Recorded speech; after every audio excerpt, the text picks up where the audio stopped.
Oh, Nelly. Good evening, everybody, and welcome back to the Phightins Phinal here on the Edge of Philly Sports with your boy, Matty B, and a complete game shutout. Man, you don't see those anymore.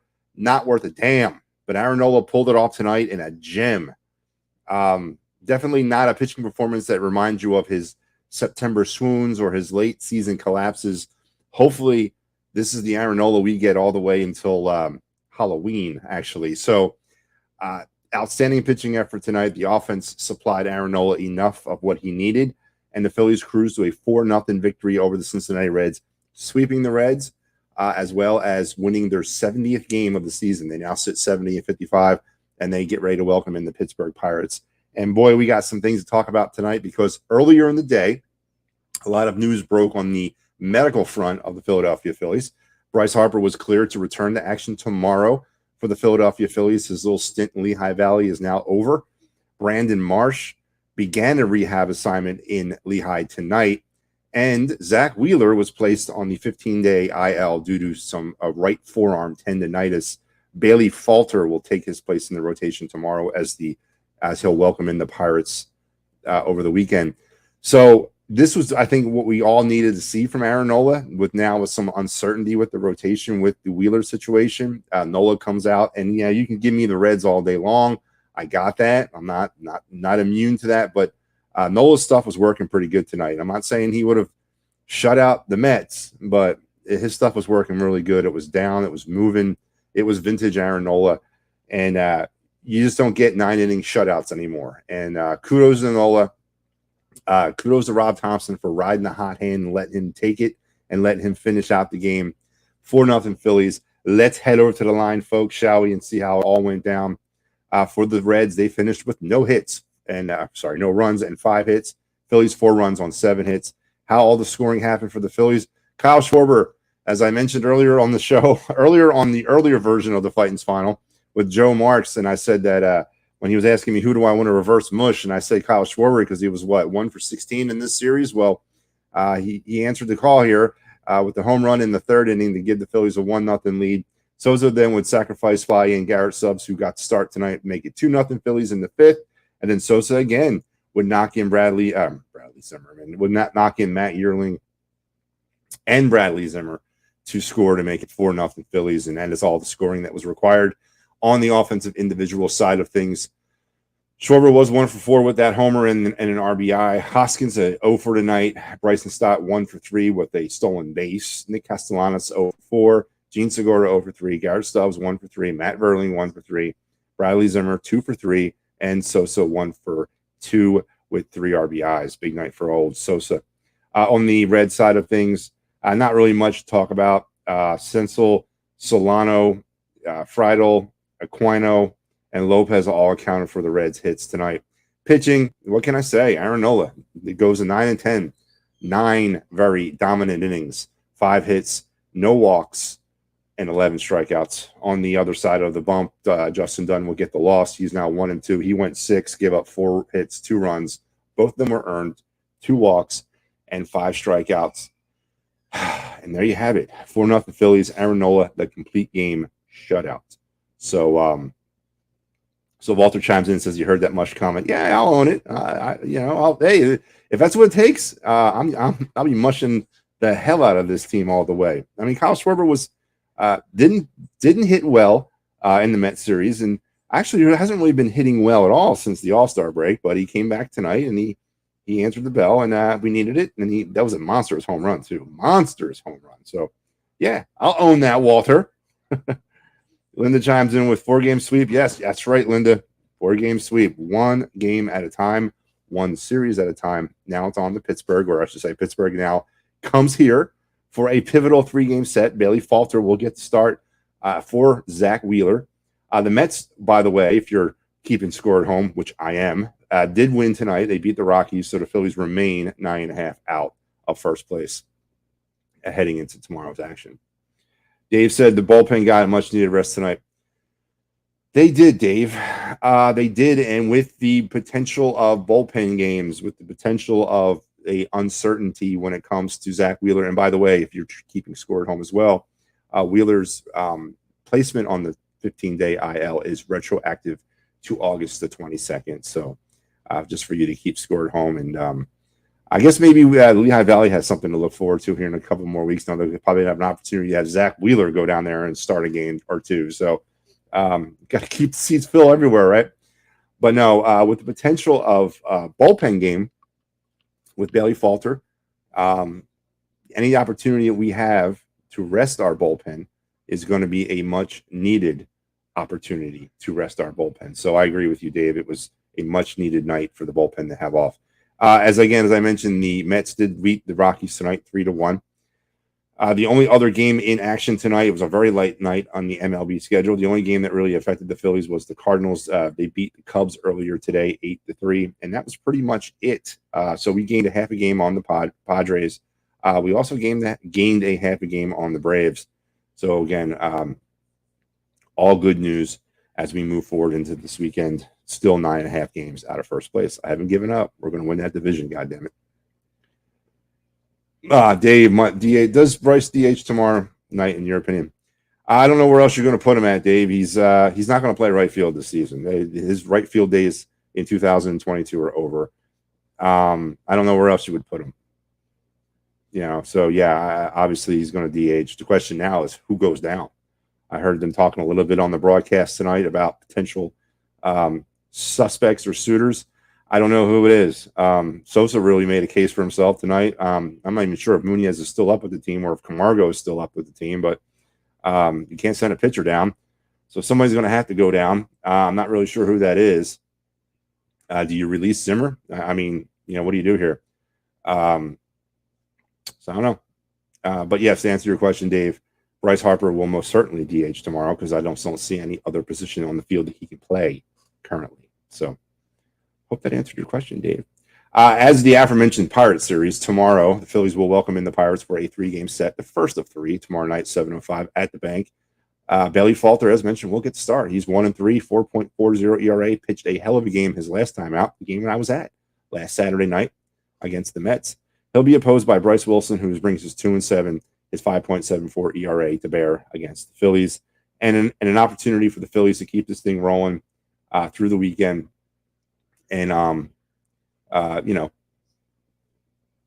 just keep it rolling. I mean, the Mets are playing the Rockies right now. I don't know if we're going to get much help from the Rockies, but we got to help ourselves here.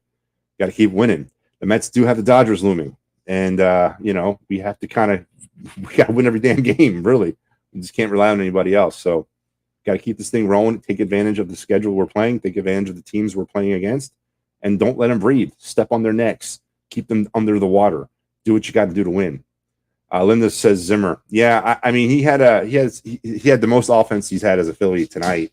But when you bring a batting average of 111, I'm just not really feeling it. The question is, though, if you cut him, what are you doing for a platoon? Are you going to platoon Vierling and Maton in center field until Marsh comes back? Marsh is probably at least, I don't know, 2 or 3 more starts away from potentially coming up. You're going to have to work your way through this Pirates series. Obviously, I think Marsh will join the team for the Diamondback series on Monday. But what are you going to do up till then? And so I don't know. I don't know if you cut Zimmer right now. Just not because he's so damn important, but I just don't know of anybody, unless you're going to platoon, as I said, Verling and Maton in center, which I'm not really down for either. Maton's not a center fielder. I mean, hell, Verling ain't either. But I just, I don't know. I don't know, Linda, but it's a good, it is an option. And trust me, it's crossed my mind as well. Dave says the Padres were off tonight. They were. Most of our teams that we were competing against were off tonight. Padres, Braves, Brewers, they were all off tonight. The only teams really, as I mentioned, in action that affected the Phillies were the Mets and the Cardinals. So we got some help nowhere across the board tonight. So, but we did pick up half games on teams that were not in action. So it's always good in the hood. So we kind of reviewed everything. Listen, big time effort from Aaron Nola today. Big time effort from Nola as we are entering a stage in this season where we all know this stage of the season. We've all experienced it over and over and over again over the last 3 or 4 years. It's September, or it's coming. It'll be here before you know it. It'll be here in less than a week. What Aaron Nola are we going to get? Are we going to get the Aaron Nola of the past few Septembers, or are we going to get the Aaron Nola of tonight? And obviously with the Wheeler situation now, a kind of a question mark on what his availability. Zach Eflin still, his time in the DL or IL is coming up soon. I think next week he's supposed to come off. Does he return to the rotation? All of a sudden, the most consistent part of this team in 2022, which was the starting rotation, has now been thrown into a turmoil, and a lot of question marks now are around that rotation as we move forward. So there's a lot of things that we're going to have to start doing and start doing them really well. Hitting, obviously, knocking in the runs, getting runners in off the bases. The Phillies have done a pretty good job in the Red Series of not leaving people on the bump. They've been moving runners along. I think tonight they left 2 in scoring position all night. So very, very good. But as we kind of navigate through the starting rotation issues, and now they're going to be even more with the potential of Wheeler's issue, we're going to need more hitting, and obviously getting Harper back. Schwarber kind of rounding back into form. The September call-up, or whatever now it is, it's not a September call-up, it's expanding of the roster. That will help a little bit. But the most consistent part of this team in 2022 has been the starting rotation, and now that's all of a sudden been thrown into question. So a lot of questions coming up with this team. Dave says the Braves have the Cardinals coming up. Yep. So obviously we're gonna get some help there. Well, I mean, kind of. Yeah. So it's all rounding into form, folks. The Phillies are not out of this in the long shot. Yes, you can. You can carry extra players in September, Walter, but it's different. It's not like it was back in the day where on September 1st you could expand your rosters from 25 to 40. I believe I got to look it up, but I believe it's like you can carry an additional 7 or 8. You can't go to 40. It's no longer going that far up the ladder, but you can expand your rosters.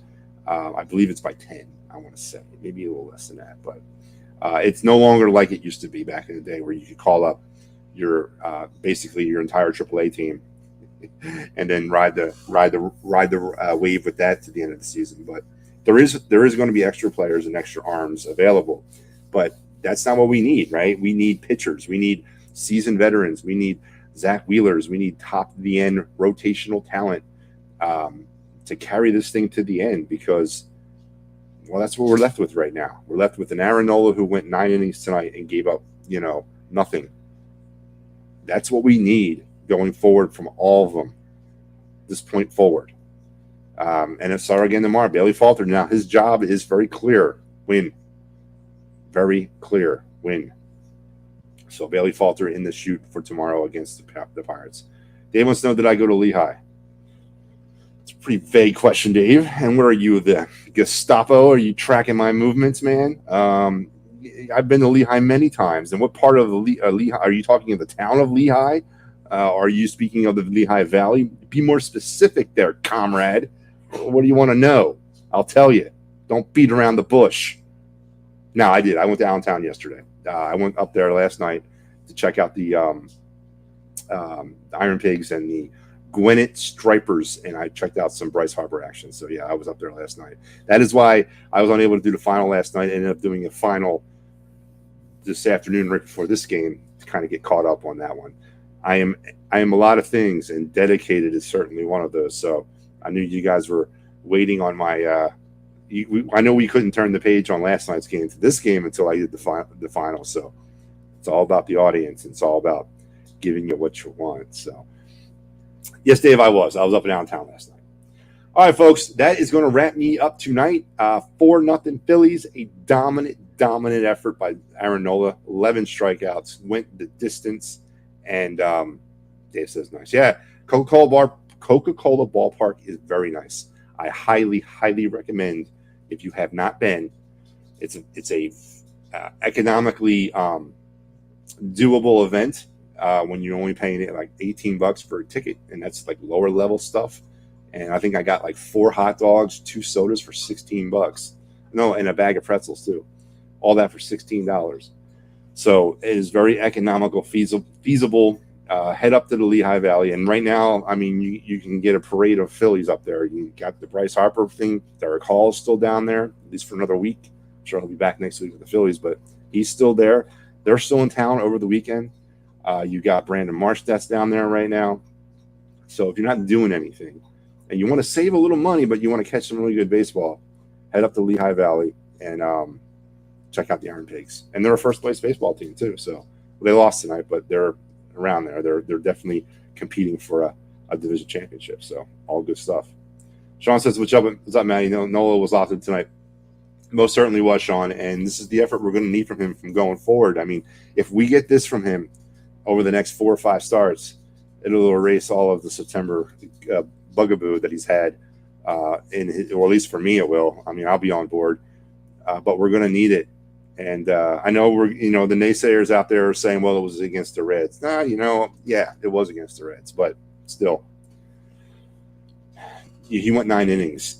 That is unheard of in this day and age of baseball. So something was working right again for him. As I mentioned at the top of the show, I'm not saying he would have shut out the Mets, but he definitely would have. He came ready to pitch tonight, and he brought his best stuff to bear. And this is what we need from him going forward, especially now more than ever. Now we're down Zach Wheeler and Zach Eflin for the time being, as we kind of scramble a little bit to get this rotation back together. So tomorrow night, 7:05, Phillies Pirates. Sean says he thinks to see a different Nola come September than what I'm hoping for. Great. I hope. Absolutely. Yeah. Does anybody out there differ from that opinion? I mean, I don't want to see the Nola from but everybody wants to kind of key in on Nola. The Phillies have kind of wilted collectively down the stretch over the last few years. It wasn't just Nola. He was part of it, and he was a big part of it, especially when he was really the only thing we had in the rotation. But yeah, I mean, I'm ready to see the Nola of tonight, and that's what we need. We need it, man. That's what we're going to need to win a World Series. That's what we're going to need to win this division. Or again, am I on an island now? I mean, am I on an island that want the Phillies to win something, or is it all about just getting into the playoffs? Is that the mentality of the Philadelphia Phillies fan base right now? We don't care. We just want to get to the playoffs. We don't care about winning anything in the playoffs. We just want to get there. We want to say that the drought is over. Is that the mentality? Because that's not the mentality that I'm operating off of. I want to win the World fucking Series, and it starts with Aaron Nola, and it starts with everybody else. So first step is to win the stand division.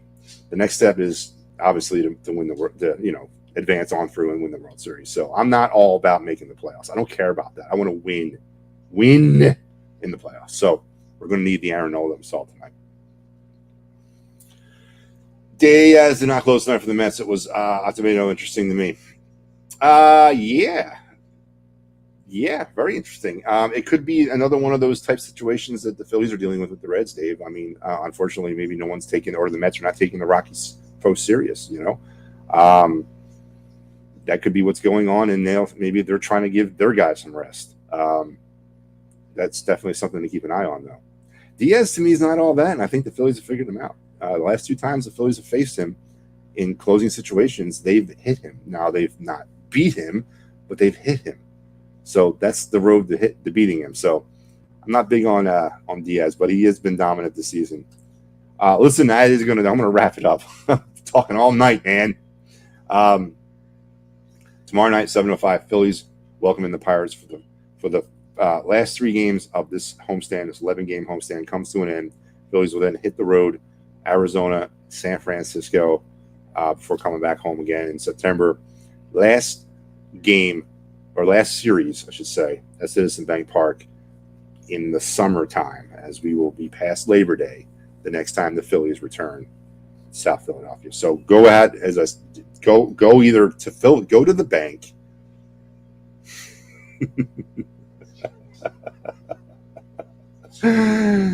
Absolutely. I could not have said it better myself, Dave. Fire Howie indeed. Get to the bank. Get down there and check out some summer baseball while you still have it. Or get up to Lehigh Valley and check out the Iron Pigs. Or go out to Reading and check out the Phightins. Go down to Lakewood, check out the Blue Claws. If you got some money to burn, head up down to Clearwater and check out the Threshers, whatever. But check out some baseball, because we're moving into a different phase of the season right now. We're moving into fall. But this is some of the best baseball. This is what we've been working for all this way to get to this point. September and October baseball. There ain't nothing better than it. especially when you're a team that's competing or challenging to get into the playoffs, and then the actual playoffs in October. Nothing like fall ball, nothing like October baseball either. But we're entering into a different phase of the calendar. The hot, hazy, long days of summer are going to start being replaced by the crispness and the shadows of the fall as they creep over home plate around 3 o'clock in the afternoon at Citizen Bank Park. So enjoy those days because they're coming. Listen, folks, it's going to do it. Again, it's always a pleasure to come on and talk with you. We got Phillies, we got Pirates. Phillies just took care of business against the Reds. They're done. You won't see the Reds at all until next season. And of course, don't forget that schedule has dropped. Here it is, real quick. If you want to take a screenshot of that, or if you just go ahead and search it, it's everywhere. So, one of the most important things about this schedule is that the Phillies will face every single team in Major League Baseball in 2023. The first time they've ever had to do that in the history of their organization, that they'll have the opportunity to play every team. And then after a quick glance of the schedule, it looks like the Phillies will only face their NL East rivals for 4 series next year, not 6. So looks like we're losing 2 series against each one of the NL East rivals in order to kind of supplement playing the Chicago White Sox or the Minnesota Twins once. So I don't know. We'll have plenty of time to debate whether you agree or disagree with that. I'm kind of on the fence. I like the opportunity and the diverseness of what it'll be like to play everybody next year, but I'm also starting to kind of lose sight of the National League versus the American League. I mean, what are we doing here? We have no more, everybody's got a DH. Now we're all playing each other. Why don't we just call it the Major League? Because what does it matter now? I mean, what's the difference between the National and the American League? I don't know, but that's discussion for a different day, folks. Don't forget our schedule here on EOP. We're getting towards the end of the week. Today was, what does that say? Round mound, attack of third, and then, of course, myself. That was against the Reds. That's something that's. But tomorrow, don't forget Chalk Talk, Kelly Green Hour, and then, of course, me, the Phightins Phinal after the Pirates game. Everything else that's going on in EOP, or everything that's already happened this week on EOP, is already podcasted and up. Go back and check out your favorite show. And don't forget, if things are going well in life and then all of a sudden you wake up tomorrow and they're not going well, and you got questions about workman's comp, motor vehicle accidents, personal injury, or criminal law, Dave Cherry is the man to call. 610-565-0300. Tell Dave the boys from EOP sent you. And then the Philly sports trip, bus trip to DC, December 25th. This thing is filling up. I believe you guys got another week, I want to say. One more week left to register for this trip. I think it ends on the 31st of August, which is next Wednesday. Don't forget, for $325, you get a lower level ticket, not upstairs, but lower level. You get the bus trip back and forth. You get food, you get drink, you get entertainment, you get all that. And really, just the intangibles of traveling with a bunch of crazy Eagle fans and not have to worry about driving, that to me sells this thing right off the bat. And as I mentioned, EOP is going to be there. A lot of personalities from EOP, from Devereaux, from Fourth and John, from Bell and the Birdman, all those great Philadelphia sports fanatics are going to be on this trip. I may even be on this trip, working that out right now, me and the boss. So, this really, you can't beat it. And there's more of these trips all throughout the football season. I believe they're going to every road game. So there's similar trips to this. And then they've already put out their spring training stuff for next year down there in Clearwater. Listen, it's filling up now. Go head over to phillysportstrips.com and check out everything they have to offer. Listen, folks, as I mentioned, it's going to do it for me. It is an honor and a privilege to come and talk with you. That is all I have, I think. Is there anything I'm missing? Anybody think of what I might be missing? I don't think so. I think I got Harry the K. What you got?